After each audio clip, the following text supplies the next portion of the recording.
everybody, and welcome to Let Me Finish. I am Jason Harding. And I am Atticus Blake.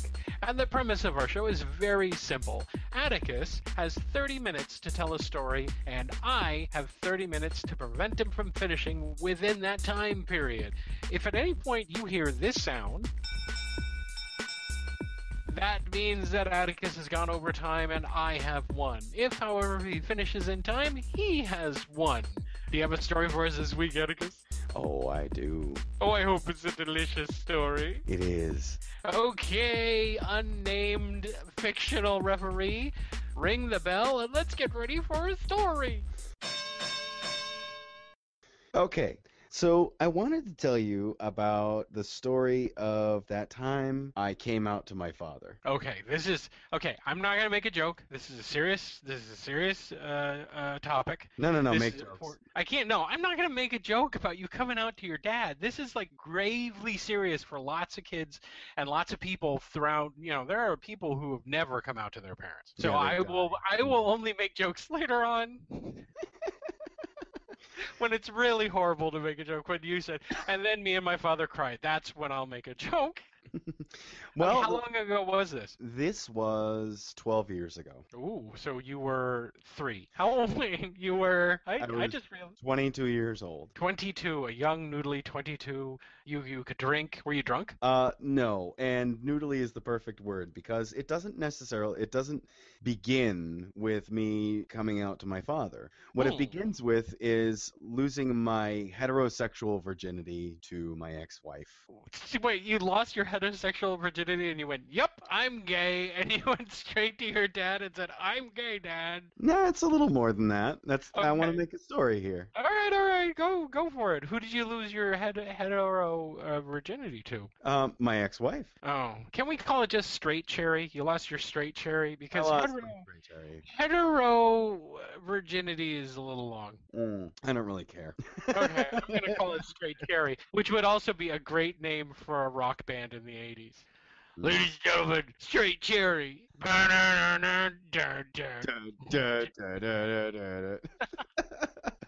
All right. So how this goes is, as I've said in other podcasts, I worked with my ex-wife before I started dating her. Right. You worked in a old age home where you mocked and abused old people together, and that's how you fell in love. Hey, there was no abuse. No, just mocking. Just complete mockery. Just mutual masturbation of senile men with huge donkey cocks. Exactly. For those of you, that is actually the story. You're gonna have to go find it under episode 2, Love and Excrement. It's hilarious. Check it out. So she and I had hung out a lot. We became really good friends, and as far as I'm concerned, we should have stayed friends. Well, yeah. With the exception of having a beautiful daughter together. Deep down inside you, there was a gay man going, "What are you doing?" Actually, there was a gay man that was saying, "You should try that, just in case." Was it the gay guy telling you? Yeah, and there was also your bets, dude. I know, and there was also a Jesus inside of me saying, "You should try that." Jesus was telling you to try the poon. He was saying, just give the pussy a chance. Verily I say unto you, lick up that licketh plentifully of the clitoris. It's time for you to catch that snatch. It's gonna be the dirtiest episode ever. All right, so we were, getting really close, trading secrets, becoming close friends, right? Having sleepovers with no sex, watching movies together, going places together, talking, and boyfriend, girlfriend stuff without it actually being a thing, right? Because I had told her initially that I'm gay. Yes, and if I remember correctly, her reaction was, "I can do that. I can fix that. I can totally fix that. I get some duct tape." That's right. Her magic underpants were going to cure you of your gayness. Yeah, if you can't fix it, duck it. Right. Exactly. So there was an occasion where I was at her home, and we had just spent the day. We took her. I don't know if you know this, but in Worcester, Mass, there's a lot of nice parks, and there's actually a place called Coney Island Hot Dogs. Mm-hmm. Really, really fucking good hot dogs. If you come back, you gotta eat them. You can sit there and eat 10 of them. They're like these tiny, slender hot dogs. Oh, that sounds like a barf afternoon if I ate 10 hot dogs. Well, all right. But anyway, they taste great. So we took her to play. We took her son to play at the park. We had hot dogs. He's stuffed. He's tired. She and I are laying on the couch, and we're watching 8 Mile. Okay. No, that's a romantic movie right there. Yeah, I'm sure. Yeah, anyway, nothing is more romantic than Eminem throwing up. Exactly. Okay. Well, I mean, it's kind of romantic when he has sex with Brittany Murphy in the middle of the movie, in the middle of his workplace. Right. It's kind of romantic. You were just setting up a romantic evening putting that movie on. She threw it on. Oh, then it was her idea. Exactly. Okay. And as soon as we get to that scene, she asks me if I've ever been jerked off. What? I'm sorry, just out of the blue, she's like, oh, this popcorn's good. Have you ever been jerked off? Kind of. I would have just answered, well, once, but it was my brother. I don't like talking about it. This one's cutting real deep, but I don't care. It was my camp counselor. So. Well, did she say that with lotion in her hand? I mean, there was no preamble. There was no talking about general. Right, but we were laying together. I was laying behind her, and I was holding her. Okay. And I the thing is, I had always been, respectful of her. I have a very sort of feminist point of view where it's respectfully respectful. My hands are on her, but she has allowed my hands to be there. You know what I mean? You're being completely Emily Post about it. Remember, if you're watching a sex movie with a lady, do not put your hands on her vestibules. Emily Post. Yeah. And those were her exact words. She said, "Have you ever been jerked off?" And I was like, "Well, kind of." And that could be a total. Was there a jerk-off scene in the movie? Is that what prompted it? Mm-mm. Oh. It was just the fact that there was sex on the screen. You're watching 8 Mile Uncut, the extra-long 50-minute jerk-off scene that no one saw in theaters. No, I think he just kind of rips her panties off and fucks her, which is very anti-feminist. Unless the woman wants the panties ripped off. Did he ask first? Did he? Oh, I'm sorry. I forgot. Let me put it to you this way. If it was you and a guy and you were making out, would you ask, "Can I remove your pantaloons?" No, probably not. I'd put my hands down there. Yes. Okay. So at this point, she was like, "May I jerk it plentifully on the penis?" So she went immediately from, "Have you ever jerked off?" No. "Can I jerk you off?" No. She asked me if I had ever been jerked off, and I said, "Well," I said, "Yes, I have." But she was like, she was like, "How long ago was it?" And I had explained that it had been quite a while ago. Uh-huh. And she was like, "Can I do it?" And I'm like, "Well, why not?"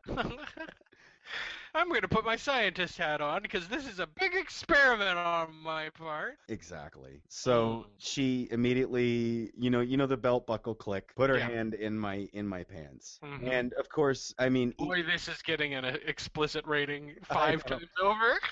Whether you're gay or straight, it doesn't matter. Stimulation to the penis fucking matters. That's right. It could be a monkey. A monkey. You could have been laying there with a monkey. Like, holy shit, the couch here feels really good. I'll just lay here. I want to marry you, couch.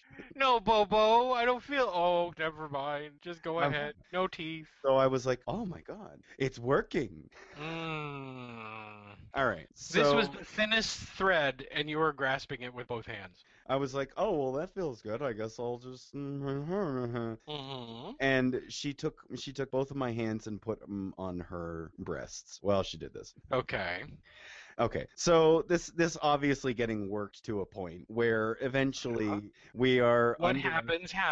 Under a blanket watching 8 Mile. Well, You're not really watching. Anything. We're messing around until the point during the movie where he is doing the rap battle at the end. Mm-hmm. Eminem is gonna win. Mm-hmm. Fuck the New Order, obviously. And at this point, she's just like, why don't you just put it in? Oh, okay. I'm failing to see how this leads up to coming out to your dad, but all right. Oh, this is gonna probably We be a. started off with softcore porn with a woman, and now we're going. Mm. Okay, so she Now, I says don't know if I've ever described my ex-wife. you. She is beautiful. She is voluptuous. I And think you mentioned it in a previous, but go ahead. but at 22, less, her breasts are what everyone would consider perfect. Her body is perfect. So I'm like, okay, I'm straight.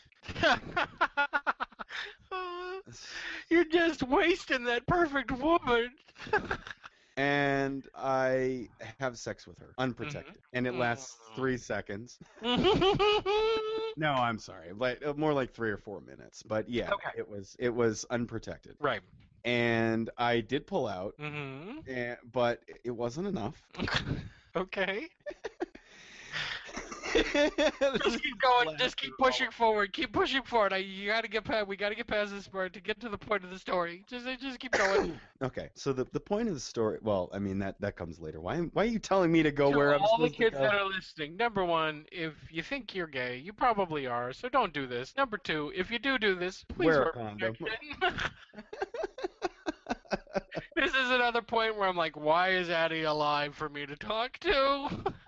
So a couple of weeks later, after us hanging out and being friends again, she calls me and says I'm pregnant. And I'm not just about to believe this because obviously I've been shown no evidence. So I go over there and she's like, I'll pee on a stick. Pees on the stick in front of me, and there's 2 lines. No, it was a pregnancy test, right? She didn't go outside and pee on a stick. It's a pregnancy. God say I'm pregnant. Yeah, she was pregnant. And she showed it to me, and there was my evidence. Okay, so I have put a baby in someone. Congratulations. And I told her, I don't know what the fuck to do because I don't want to marry you. I'm an awful man. I said, I can't get married. Say again, I'm gay. I'm so gay. That sex that we had proved it. Yeah, and we had a lot of talks over the next few weeks about, what to do. So we had quite a few conversations about what we were going to do. I hadn't told anybody yet. I'm sorry. This wasn't actually, I'm sorry. This wasn't a few weeks. Jesus Christ, I fucked up the story, but that's okay. Well, it was more like a month later because obviously you can't tell within a few weeks. Well, no, yeah, I would be like, oh, I'm 2 weeks I'm 2 weeks pregnant. I don't think I've ever heard anyone say that. No, it was about a month. It was about a month later that she started talking about it. And then a few weeks later, we were still talking about what we were gonna do. And I'm saying, I can't marry you. I'm more than happy to raise a child, but I cannot marry you. And at this point, Dana is very much in love with me. She has been. She said since the moment she saw me. In the other podcast we said orgasm girl. Because she had an orgasm the minute she saw you.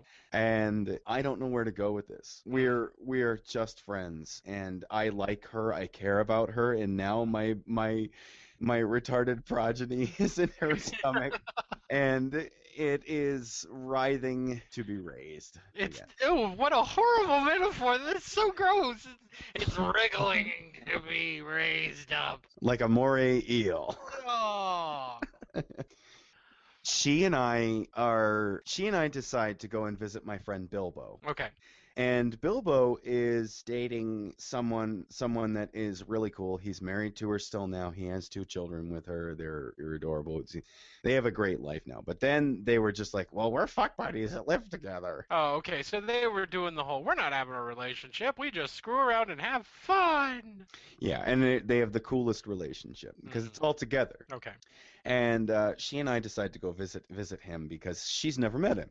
And she walks in the room and she says, I know you. And she's talking about Bilbo's girlfriend. Oh, no. They're going to double team you. No, they're talking back and forth. And it's a bit of a conversation before they realize that they went to high school together, only Bilbo's girlfriend, oh, shit, what's her fucking name? What's her fake name? Whatever. Nikki. Nikki says, I looked a lot different then. I was thinner. And I used to dye my hair. Okay. So there's this 4-way conversation going on between all of us, and eventually Dana tells them that she's pregnant pregnant with my child. With your baby butter has made a baby and she's growing in her stomach. Exactly. And Bilbo looks at me and goes, "You're gay." And he And goes, you were like, where were you when she was jerking me off? Bilbo, you're supposed to come smashing through the window on a rope, my gay savior. and he looks at me and he goes, "Look, I understand testing the waters and everything.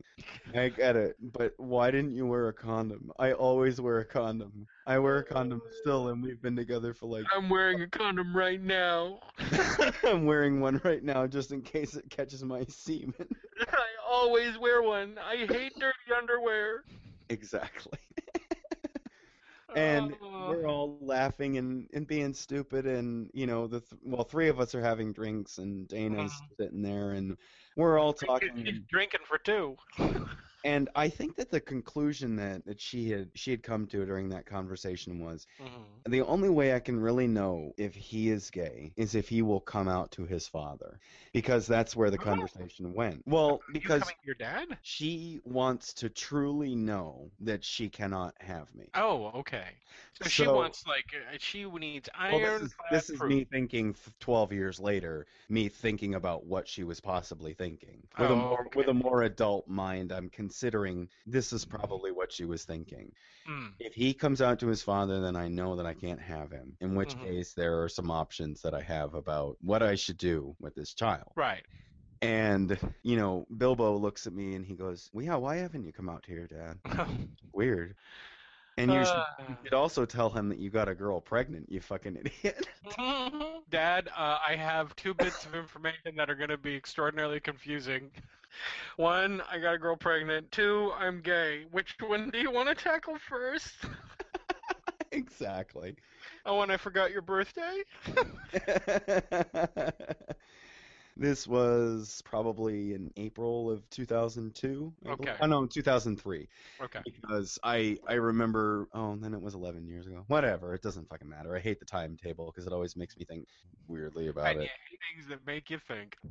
Yeah, like yeah. Condoms. No, I also remember that the night that I lost my virginity was also the day that George Bush announced that we were going to a war with Iraq. I've always remembered that. To the day. So it was in it was in that spring of 2003, or in that area. Okay. What a weird way to remember it, but that's what I remember. You're gonna by the time you're older, you're gonna conflate those 2 memories as George W. Bush telling the country that you lost your straight cherry. We're going to war with Iraq, and Atticus Blake has lost his straight cherry. And he needs to come out to his parents. But evolution, we don't know what's going on there. And God has blessed him with a baby. Oops, sorry. So the conversation goes around and around, and they're like, "You should just tell him. He's not. Your dad's cool, man. It's not like you're telling your mother. Wait, why would it be bad if my mother's religious? Oh, okay. But my father's not religious anymore. There's always the I remember when he came home during their divorce proceedings, and he was like, yeah, not the proceeding, but the conversation before then, when he went out, he took my mother to dinner, and they had a conversation about all the things, and she was talking about how she didn't want to be married to him anymore because he didn't really want to be a Christian, and he went, "Fuck God." That's how I feel about that. So at this point, my friend Bilbo is like, "Look, he obviously doesn't. I mean, he doesn't care about that kind of shit anymore. Just tell him he loves you. He's not gonna judge you. I mean, he's definitely gonna feel weirded out that you got a girl pregnant." Right, exactly. It might be a relief. It could be the 1-2 punch. He could be like, oh, you're gay, but I got a girl pregnant. Okay. Well, let's fixate on that problem first. So we drive out to my home, and my friend Bilbo and his wonderful future wife Nikki decide to come with us as a means of support, along with I don't know if my brother was there. I can't remember. I'll have to think about it. But yeah, I don't know if he was there or not. I don't remember even if I had told him before or after. But okay. Either way. Dad comes home from work, and we're all sitting at the table, and he's like, "Hey, what's going on? Intervention. You guys got some drinks going?" "Yeah." Oh. So he sits down, he pours himself a glass of something, and And you're like, "No, you're gonna need more." We're all sitting around the table. My future wife, my friend Bilbo, his future wife, Nikki, and we all look at my father, and I say, "I have something to tell you." And he goes, We "What?" want to have a five-way. You sick fuck. Well, I'm just figuring it's just, it wouldn't surprise me if that's what came out. Bilbo goes, we want to have a five-way. That could have happened. With him, that could have happened, but not We're on with a my four-way, and Eddie's going to film it. We're going to make $1 million. And he says, okay, fine. His exact words, Mhm. okay, fine. I said, I'm gay. And he looks at me and goes, okay, and it was a very That was it? heartwarming filming. That was It was a very Tell heartwarming me, I knew you were filming it. you put that idea in my head, you sick fuck. It was a very heartwarming feeling. And I said, and I have something else to tell you. And instead of me opening my mouth, my beautiful future wife looks at him and goes, I'm pregnant. Now, did he know about the two of you? This wasn't the first time they met, was it? No. He had met her numerous times. He just thought she was a friend. Okay. And he said, okay, hold on a sec here. And he looks at me and goes, I'm going to sort these two things out one at a time. But first, a stroke. Now, I don't know if I've described my father before, but he's 6'3", and he's a tall guy. Big thick glasses, like Stephen King style glasses, but he's a bigger guy than I am. He holds up these two fat fingers, and he goes, first thing, I need to know about you and your friends. And I said, what? And he looks at me and goes, you and Bobby. I knew Bobby was coming up. And he looks at me. If I was your dad on the whole Bobby situation, I would have been just sitting in my bed going, I wonder, could he be? No, tell me. He seems obsessed by this boy. And I explained to him that, yes, I was in love with him, but that I was never sexually involved with him. Okay. To my utter despair. Yeah. And then he asks me about a couple of other friends, including Bilbo, who was at the table. And I was like, no. Right. And he goes, okay, I just wanted to know. That's all. Okay. And then he goes, the baby that she's carrying is yours, right? Because that wasn't explained to me. So he thought for a second, he's like, why is she telling me she's pregnant? And I said, well, in order to sort of test the waters, I gave it a go. Okay. Oh. Anyway, Addie, I wish I had raised you smarter, boy. I made a joke and then... Okay. So he says to me, how did that happen? And then I said, what do you mean? You have 3 children. How do you know? Well, like, no one ever really explained it to me, and I was usually passed out drunk when I was with your mother. Like, did a stork come in and drop off the baby like she told me it happened? He says, so what are you guys going to do? And I said, well, for starters, I'm not marrying her. Okay. And I was not being a very nice person at that point. I mean, obviously I didn't. It was the truth. Yeah. I want to marry her. But that I was more than happy to raise a child if I had to. To be a partner in the raising of a child, yes. Yes. And we had the longest blowout angry conversation about how he thought that I should marry her. And I said, you don't think that me not being straight is a good excuse? Okay. And he said, no, I don't think it is. He wanted he wanted a shotgun wedding. Right. Because he was approaching it from a responsibility angle. Yeah. Okay. He said, you have worked shitty jobs for a very long time since you left high school. Do you think you could afford to take care of a child? Also, you already have a child, Dana. What were you thinking? He starts going after her. And, oh, wow. And then Bilbo and his girlfriend leave before he turns his sights on them. No, I was just thinking we might have to cut. No, you might have to cut this out because I just realized this is a very sad fucking ending. Well, too bad. You're the one that started this. Oh, Jesus Christ. Why did I do this one? You started this one and now it's going to end in tears and yelling and who knows what else. You've watched my deconversion series. Yeah. You know how this ends. Oh, yeah. And I can't wait to make fun of it.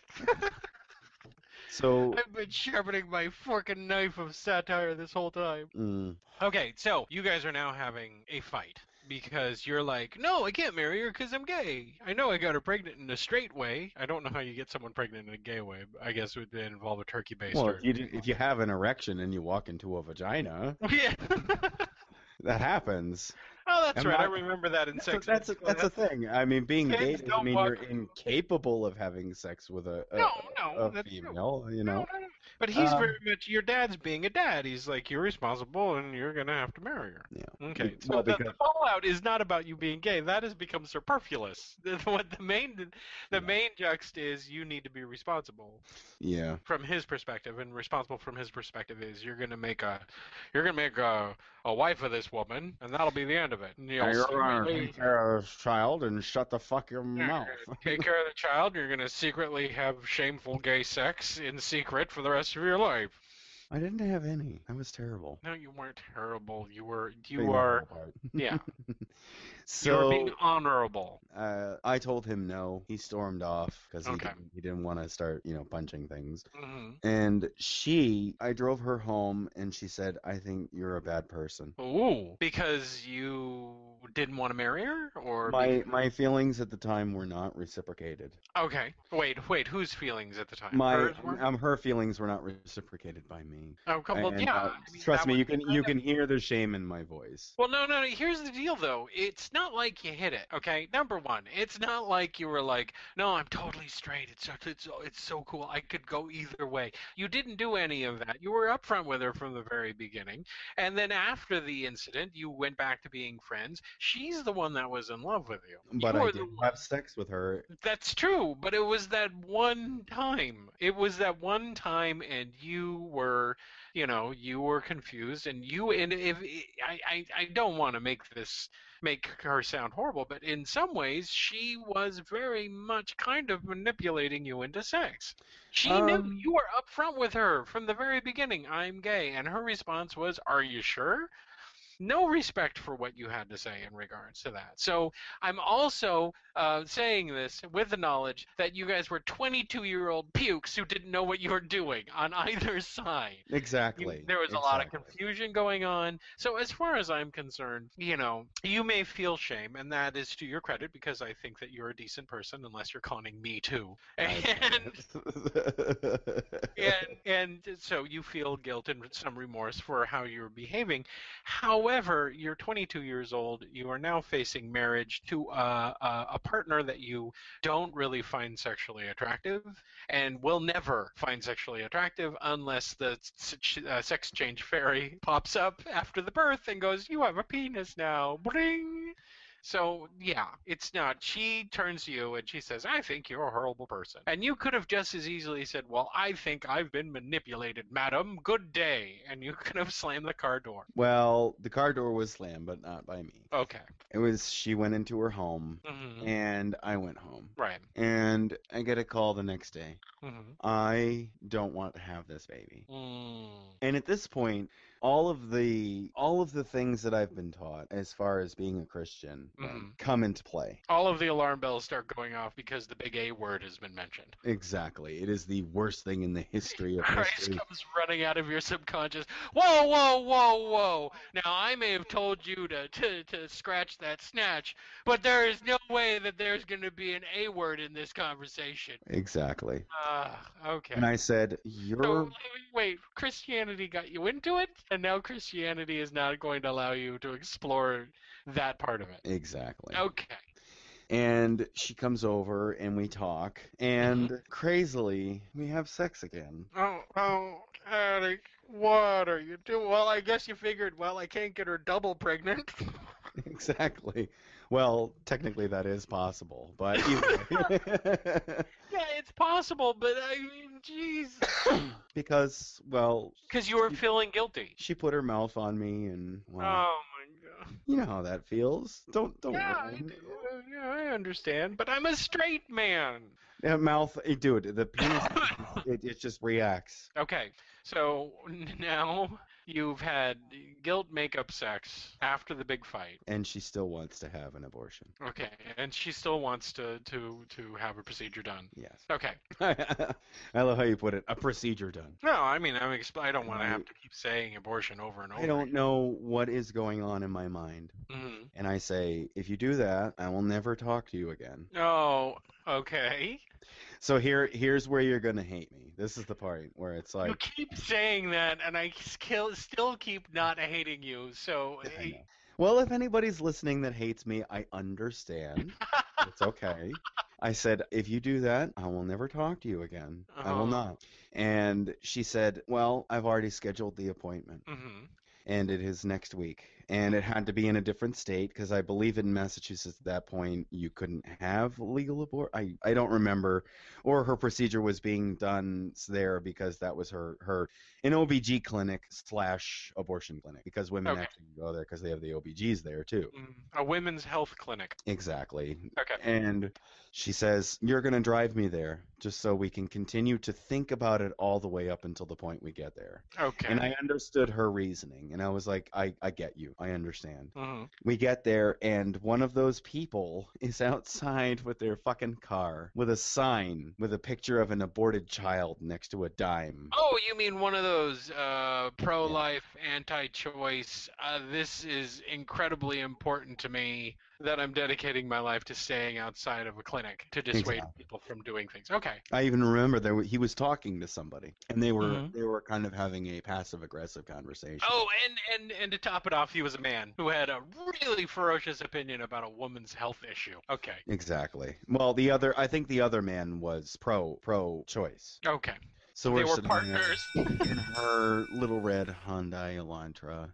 Mm-hmm. And she says, I'm going in. Mm-hmm. She says, I would appreciate it if you took my car back to the house because I'm going to be a while and my sister's going to pick me up. Okay. And if I go in, I don't want to see you after. Okay. I drop her off. Mm-hmm. He goes inside. I take the car back. Mm-hmm. Wow, this one's going to be excessively long. I'm sorry. I hope that's all right. Get on with it. We got to get to the point where your dad's okay. I go back to her mother's house. Uh-huh. Her mother knows everything, and she seems to be perfectly fine with it. Mm-hmm. Go back to the house. I'm sorry. She drives me home. Mm-hmm. That's how badly Dana does not want to see me. Mm-hmm. Brings me back to the house, and I talk to my father. I say, what do I do now? I've lost my best friend. And She was your best friend? I thought Bilbo was your best friend. Well, no, I mean, as far as, well, yeah, I mean, yeah, but you understand what I mean. She was my best friend as far as like hanging out at the time, but I wanted her to meet my other best friend. You know what? You know how that goes. Yeah, right? yeah. Mm-hmm. So this whole ridiculous conundrum, you know, kind of ends with me talking to my father and him explaining. He's like, sometimes and he's like, I know this is lame. Sometimes you got to do what you got to do. No. You know, you have to move on. Mm-hmm. You're 22 years old. Mm-hmm. You can't sit here and let this ruin your life. And that's just how it has to go. Okay. But as everyone knows, she and I eventually did talk again, and we got together and we got married. So this isn't a completely unhappy ending. Just so that everyone knows, Addie's confusion continues from this point. For another decade. End of story.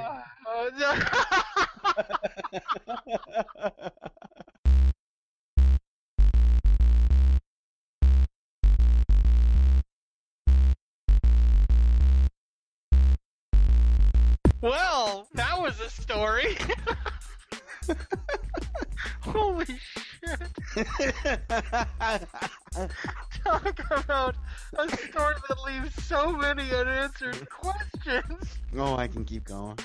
That's like if at the end of Star Wars, they had a little closing scroll that said, oh yeah, and Darth Vader is Luke's father. The end. Da, da, da, da, da, da, da, da. And people were like, what? Wait, what?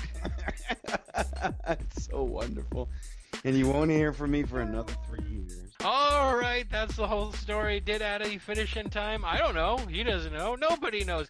Who really cares? We've been left with this story that has such a nebulous ending. We need the ends to... Oh, wow. Doesn't matter. We gotta remind people where they can find us. Remember, you can find us on SoundCloud under www.soundcloud.lemmefinish with a hyphen between the Lemmy and the finish. You can find us on iTunes in the iTunes Store, and if you do, please go there, leave a review, like our stuff. It helps us out immensely and moves us up the ranks in the iTunes thing, the chart robot thing that tells people what to like. And look like this. We're cold. And you can find us on Stitcher Radio on the by downloading the Stitcher app onto your iPad, your iPhone, your doodly-doo, your Galaxy Android device, and that'll be fun. I don't use it because I have an ancient phone, but I mean, I hear other people like it, and it's popular. So you can go there too.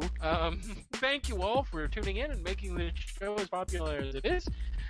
And until next time, this has been Jason Harding. And I am Atticus Blake. Bye, everybody. I am Jack's aborted child. Oh, no! You gotta use No! it. You have to. No, have I to. don't have to do anything. You have to. Oh. I want to have your abortion. Do it! That's adorable!